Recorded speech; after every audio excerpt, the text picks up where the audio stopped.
భూదాన్ భూములపై సిబిఐ విచారణ సన్నద్ధత తెలపాలంటూ హైకోర్టు నోటీసులు. భూములు దక్కించుకున్న వారిలో మొదలైన టెన్షన్, ఏం జరగబోతుందని అధికారులు ఒకటే భయం అంటూ చూస్తా ఉన్నాం. సో ఈ ఐఏఎస్ ఆఫీసర్ల పైన సిబిఐ ఎంక్వైరీ వేస్తే సిబిఐ ఎంక్వైరీతో పాటు ఈడీ ఎంక్వైరీ వేస్తే చాలా విషయాలు కూడా బయటపడతాయి.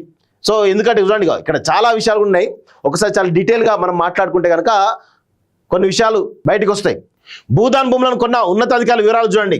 బత్తుల హేమలత, ఈమె ఎవరు అంటే ప్రస్తుతం ఇంటెలిజెన్స్ డీజీగా ఉన్నటువంటి శివధర్ బార్య పేరు మీద 20 గుంటలు. ప్రియాంక రతన్ కేర్ ఆఫ్ దేవంగత రాజీవ్ రతన్ ఐపీఎస్ 16 గుంటలు. రవి గుప్తా హోంశాఖ ముఖ్య కార్యదర్శి 16 గుంటలు. సో అదేవిధంగా ముదిరెడ్డి నితీష్ రెడ్డి మాజీ డీజీపీ మహేందర్ రెడ్డి కుమారుడు 20 గుంటలు. తాటిపర్తి పావనిరావు ఎస్ఐబి మాజీ చీఫ్ ప్రభాకర్ రావు భార్య 16 గుంటలు. రేఖా షరాఫ్ ఐపీఎస్ ఉమేష్ షరాఫ్ భార్య 16 గుంటలు. ఐపీఎస్ రాజర్షి సహా 8 గుంటలు. ఐపీఎస్ స్వాతి లక్రా 16 గుంటలు. మిట్టి సతతి సుహానా కేర్ ఆఫ్ మిట్టి శ్రీనివాస్ బసు 8 గుంటలు. నందిని మాన్ ఐపీఎస్ విక్రమ్ సింగ్ మాన్ భార్య 8 గుంటలు. Doctor Gnanamudra retired IAS Somesh Kumar భార్య 20 గుంటలు. ఈమెకు ఇంకా ఎక్కువ ఉంటాయి, చాలా ఉంటాయి. ఐపీఎస్ బీకే రాహుల్ ఎగ్డే 8 గుంటలు. సవ్యసాచి ప్రతాప్ సింగ్ మాజీ డీజీపీ గోవింద్ సింగ్ కుమారుడు 8 గుంటలు. అనిరుద్ రాచకొండ సిపి సుధీర్ బాబు కుమారుడట, ఆయనకున్నాయట. ఇందూరావు లక్ష్మీనారాయణరావు కావేటి భార్య 16 గుంటలు. నేలకొండ సింధురెడ్డి కేర్ ఆఫ్ నేలకొండ ప్రకాష్ రెడ్డి 20 గుంటలు. ఐశ్వర్య రాజ్ కేర్ ఆఫ్ వికాస్ రాజ్ 20 గుంటలు. Vennavelli Radhika excise enforcement director Kamalasar Reddy భార్య 16 గుంటలు. రీటా సుల్తానియా సందీప్ సుల్తానియా భార్య 20 గుంటలు. అందరూ 20 గుంటలు తీసుకున్నారు. ఐఆర్ఎస్ అధికారి వసుంధర సిన్హా 20 గుంటలు. Muthyala Vineela care of IPS Stephen Ravindra 8 గుంటలు. ఏకే మహంతి 20 గుంటలు. ఐఏఎస్ నవీన్ ముట్టల్ 20 గుంటలు. జైల శాఖ డి సౌమ్య 16 గుంటలు. రాహుల్ బుసిరెడ్డి రిటైర్డ్ ఐఏఎస్ జనార్దన్ రెడ్డి కుమారుడు 16 గుంటలు. ఐపీఎస్ తరుణ్ జోషి 16 గుంటలు. పీర్లా వరుణ్ ఐపీఎస్ విశ్వప్రసాద్ కుమారుడు 16 గుంటలు. తోట శ్రీనివాసరావు తోట సాయిబాబాట ఆయనకు ఒక 20 గుంటలు ఉంటుంది. ఆదిలాబాద్ డీజీ మహేష్ భగవత్ పేరిట 16 గుంటలు. రేణుగోయల్ జితేంద్ర భార్య 20 గుంటలు. ఐఏఎస్ అజయ్ జైన్ 20 గుంటలు. అమిత్ కుమార్ కేర్ ఆఫ్ అనిల్ కుమార్ 20 గుంటలు. సో మొత్తానికైతే వీళ్ళందరూ 20 గుంటలు 16 గుంటల పేరిట ఆడ పెద్ద ఎత్తున వాళ్ళు కట్టుకోవాలి. ఏది ఫామ్ హౌస్ లాంటి విల్లాలు కట్టుకొని పెద్ద ఎత్తున విలాసవంతమైన విల్లాలు కట్టుకోవడానికి వాళ్ళందరూ ఒక గేటెడ్ కమిటీ లాగా కట్టుకుందాం అనే ప్లాన్లో పెద్ద ఎత్తున తీసుకున్నారు. వీళ్ళందరూ కూడా తీసుకొని మరి భూదాన్ భూములు అగ్గోకు కొనుక్కున్నారు. దీనికి అందరికీ మూలకర్త ఎవరు, సృష్టికర్త ఎవరు? నవీన్ మిట్టలే. ఎందుకంటే ఈ భూములపైన సీసీఎల్ భూములపైన ఆయనకే కదా ఇవన్నీ ఉండేవి. అందుకే దాన్ని చాలా జాగ్రత్తగా వాళ్ళ కమిటీ మొత్తం కూడా పెట్టుకున్నాడు. ఎందుకంటే అందరికీ లబ్ధి చేకూరిస్తే నేను సేఫ్ జోన్ ఉంటానని ఆయన యొక్క అభిప్రాయం. గూడు లేని నిరుపేదలకు దక్కాల్సిన భూదాన్ భూములు ఐఏఎస్ ఐపీఎస్ అధికారుల పాలయ్యాయి. అడ్డగోలుగా ఆస్తులు సంపాదించుకోవడమే లక్ష్యంగా పలువురు అధికారులు తమ అధికారాన్ని అడ్డం పెట్టుకొని రెవెన్యూ రికార్డులు తారుమారు చేశారు. ఫోర్జరీ డాక్యుమెంట్లు సృష్టించి కోట్ల రూపాయల విలువ చేసేటువంటి భూములు దక్కించుకున్నారు. కొంతమంది నేరుగా తమ పేర్ల మీదనే భూములను రిజిస్ట్రేషన్ చేయించుకోగా మరికొందరు కుటుంబ సభ్యుల పేరు రాయించారు. పట్టాదారు పాస్బుక్లు కూడా పొందారు. ఈ వ్యవహారంపై ఇటీవల హైకోర్టు సీరియస్గా స్పందించింది. రాష్ట్ర వ్యాప్తంగా భూదాన్ భూముల కబ్జాలు అక్రమాలపై నిజాలు నిగ్గు తేల్చడానికి సిద్ధంగా ఉన్నారా అనేది తెలియజేయాలంటూ సిబిఐకి నోటీసులు జారీ చేసింది. ఈ క్రమంలో భూదాన్ భూముల అక్రమాలపై త్వరలోనే సిబిఐ విచారణ ప్రారంభం కావచ్చని అధికార వర్గాలు అంటున్నాయి. అదే జరిగితే భూ బకాసుల బండాలు బయటపడడం ఖాయమని చెబుతా ఉన్నాయి అంటూ చూస్తా ఉన్నాం. సో ఇక్కడ నాకు తెలిసి ఈ కేసు ఎక్కువ రోజులు ఉండదు. ఎందుకంటే సిబిఐలో ఎవరుంటారండి? సిబిఐలో ఎవరుంటారు? సిబిఐ సెంట్రల్ బ్యూరో ఆఫ్ ఇన్వెస్టిగేషన్లో కీలకమైన అధికారులందరూ కూడా ఐపీఎస్లు లేదంటే ఐఏఎస్లు ఉంటారు. ఇది అందరికీ తెలిసిన విషయమే కదా. సో ఐపీఎస్లో మెయిన్గా ఐపీఎస్లో ఉంటారు. సెంట్రల్ బ్యూరో ఆఫ్ ఇన్వెస్టిగేషన్లో ఐఏఎస్లు ఉండరు, కేవలం ఐపీఎస్లు మాత్రమే ఉంటారు. సో ఇప్పుడు వాళ్ళ భూములే ఐఏఎస్ ఐపీఎస్లే పెద్ద ఎత్తున భూదాన్ భూములను కొన్నారు, తక్కువ అగ్గసగ్గ కొన్నారు అని చెప్పేసి అంటా ఉన్నారు. సో వీళ్ళపైన విచారణకు సిబిఐకి ఆదేశిస్తే సిబిఐ ఏం చేస్తుంది? అది ఏదో ఒక రిపోర్ట్ను, ఒక ఫేక్ రిపోర్ట్ ఏదో విచారణ చేసినామా అంటే చేసినాం అన్నట్టుగా చేసేసి హైకోర్టుకు ఒక రిపోర్ట్ ఇస్తారు. హైకోర్టు వెనక్కి తగ్గుతుంది. హైకోర్టుకి ఏం కావాలి?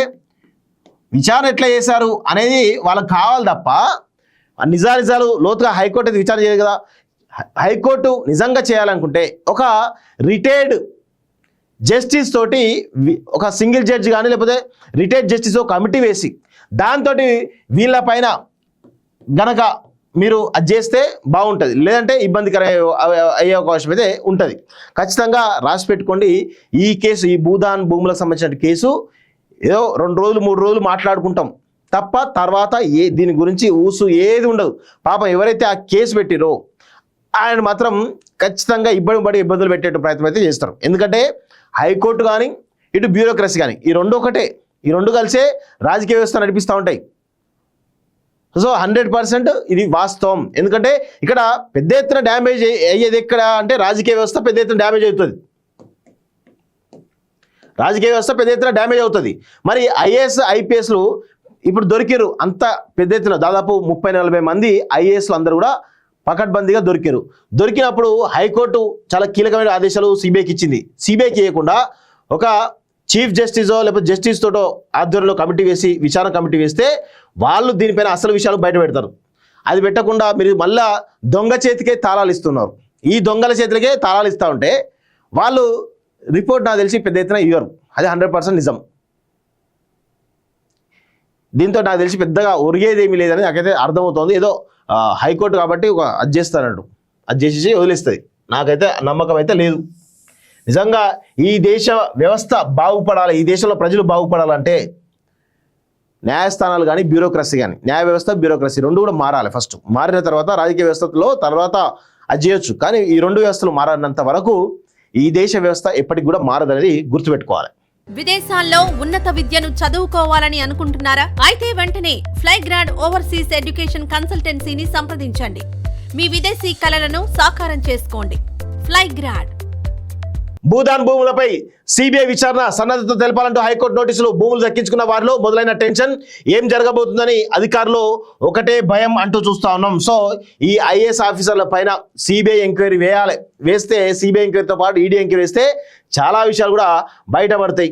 సో ఎందుకంటే చూడండి, ఇక్కడ చాలా విషయాలు ఉన్నాయి. ఒకసారి చాలా డీటెయిల్గా మనం మాట్లాడుకుంటే కనుక కొన్ని విషయాలు బయటకు వస్తాయి.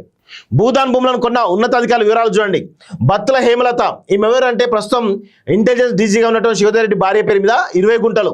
ప్రియాంక రతన్ కేర్ ఆఫ్ దేవంగత రాజీవ్ రతన్ ఐపీఎస్ 16 గుంటలు. రవి గుప్తా హోంశాఖ ముఖ్య కార్యదర్శి 16 గుంటలు. సో అదేవిధంగా ముదిరెడ్డి నితీష్ రెడ్డి మాజీ డీజీపీ మహేందర్ రెడ్డి కుమారుడు 20 గుంటలు. తాటిపర్తి పావనిరావు ఎస్ఐబి మాజీ చీఫ్ ప్రభాకర్ రావు భార్య 16 గుంటలు. రేఖా షరాఫ్ ఐపీఎస్ ఉమేష్ షరాఫ్ భార్య 16 గుంటలు. ఐపీఎస్ రాజర్షి సహా 8 గుంటలు. ఐపీఎస్ స్వాతి లక్రా 16 గుంటలు. మిట్టి సతతి సుహానా కేర్ ఆఫ్ మిట్టి శ్రీనివాస్ బసు 8 గుంటలు.